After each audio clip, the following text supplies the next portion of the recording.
see dead people. Hey guys, welcome to the Film Shark. Today, talking about one of my top movies, The Sixth Sense. I still remember when I watched this movie back in 1999. It was a chilly night, and I was curled up on the sofa, completely captivated by the eerie atmosphere and haunting story. As the film unfolded, I was drawn into the world of Cole Sear, a boy who could see and communicate with the dead. Malcolm Crowe, played by Bruce Willis, struck me as the ultimate guide, a therapist dedicated to helping Cole understand his terrifying gift. But as I watched, a nagging feeling lingered in the back of my mind, urging me to dig deeper into Malcolm's character. The significance of this movie lies not only in its haunting narrative, but also in its profound impact on the genre of psychological horror.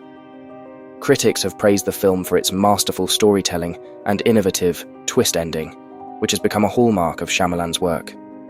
Roger Ebert noted that the film reminds us that in the end, it is love that makes us whole. This idea resonates throughout the film as both Malcolm and Cole grapple with their fears and insecurities. What struck me about the film was how it challenges our perceptions of life and death, as well as the relationships we form. It explores the complexities of childhood trauma and the depths of human emotion.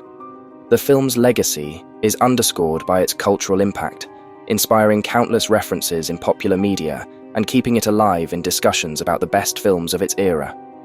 Even today, I find myself revisiting it, appreciating how its themes resonate with our struggles for understanding and connection.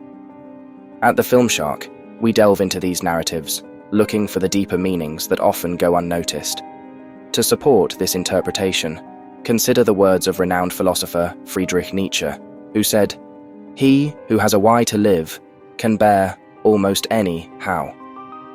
This quote encapsulates Malcolm's quest for purpose in helping Cole, even as it leads to troubling moral implications.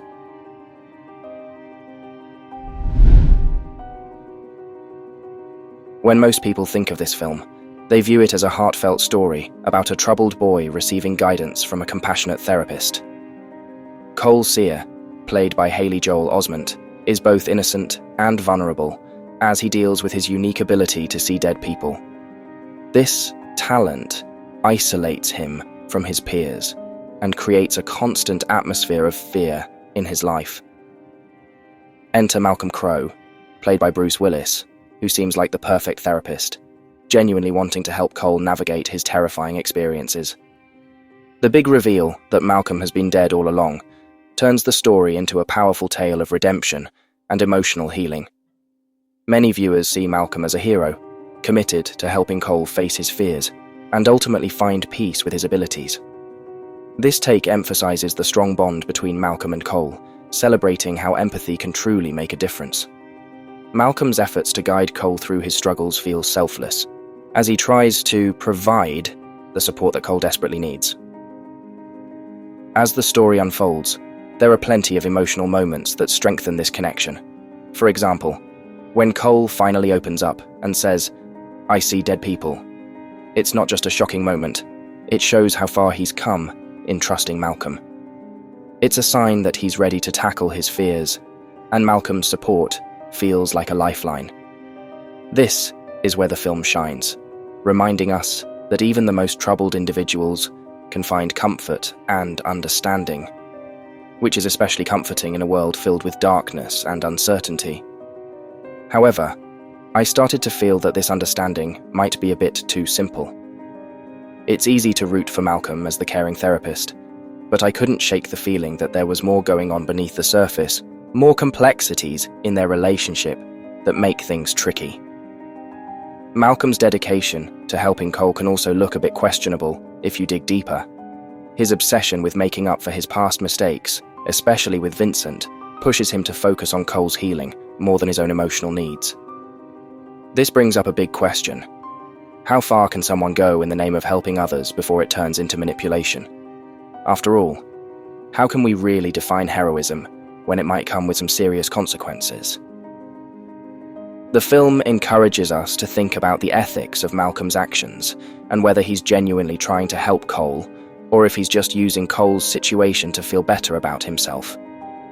This deeper look into their relationship shows that while Malcolm seems like a guiding light for Cole, he's also caught up in his own unresolved issues.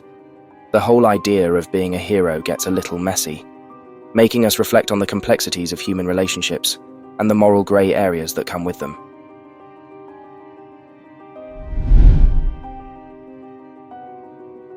Now, let's take a different look at Malcolm Crowe. Instead of seeing him just as a savior, it's worth considering that he might actually be a manipulative figure who blurs the line between helper and antagonist. From the start, you can tell that Malcolm's intense focus on Cole isn't just about being a good therapist. His obsession comes from the guilt he feels over Vincent's fate, which drives him to help Cole with an almost desperate urgency. This guilt influences the way he interacts with Cole and raises some serious questions about his ethics. Instead of allowing Cole to figure things out at his own pace, Malcolm kind of forces his narrative of healing onto him. This approach can easily turn into emotional manipulation, taking away Cole's chance to handle his own unique abilities. Malcolm urges Cole to face the ghosts he sees, believing this is crucial for both of them. But here's the thing. This push often ignores Cole's real feelings of fear and confusion. It's like Malcolm is so focused on redeeming himself that he forgets that Cole is a kid trying to deal with some heavy stuff. In one of the film's key moments, when Malcolm tells Cole to tell the spirits what they need to do to find peace, it feels less like guidance and more like control, which is pretty unsettling. As the film unfolds, and we finally learn that Malcolm is dead, we have to reconsider his role throughout the whole story. He's both a therapist and a ghost stuck in his unresolved issues. This creates a complicated character who raises some big questions about how effective his guidance really is. If Malcolm can't even see his own condition, how can he truly help Cole navigate his extraordinary world? Let's look at a couple of moments that really highlight Malcolm's manipulative side. Take the scene where Cole talks about seeing the dead girl. Instead of validating Cole's fear, Malcolm presses him to confront it directly. While that might sound like a solid therapeutic move, it becomes clear that Malcolm is more focused on his own redemption than on genuinely helping Cole. Another significant moment is when Malcolm comes to terms with his own death. The slow build-up to this realization parallels Cole's journey of acceptance, but also reveals how Malcolm has been in denial about his situation. He seems to use Cole's experiences to justify his actions and find a purpose, which just adds to his manipulative vibe. When we think about Malcolm's character, it reminds me of a quote from Fitzgerald.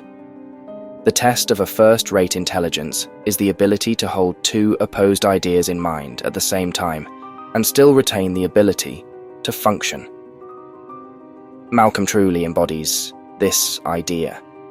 He's both a mentor and a manipulator, driven by his own unresolved guilt, while also trying to guide Cole through his troubles. So, seeing Malcolm as a manipulator really changes the way we view the emotional depth of the sixth sense. His need for redemption makes him prioritize his feelings over Cole's, which puts the kid in a tough spot as he deals with his abilities and the complications of their relationship. The film's ending, which many see as a resolution, actually highlights the ethical dilemmas in their dynamic. By framing Malcolm as manipulative, we uncover a cautionary tale about the potential for emotional harm within the therapist-student relationship. While The Sixth Sense tells a story about healing and redemption, a deeper look at Malcolm Crowe reveals a more complicated and troubling dynamic. By viewing Malcolm as a manipulator, we gain insight into the tricky ethical challenges that come with seeking validation through others.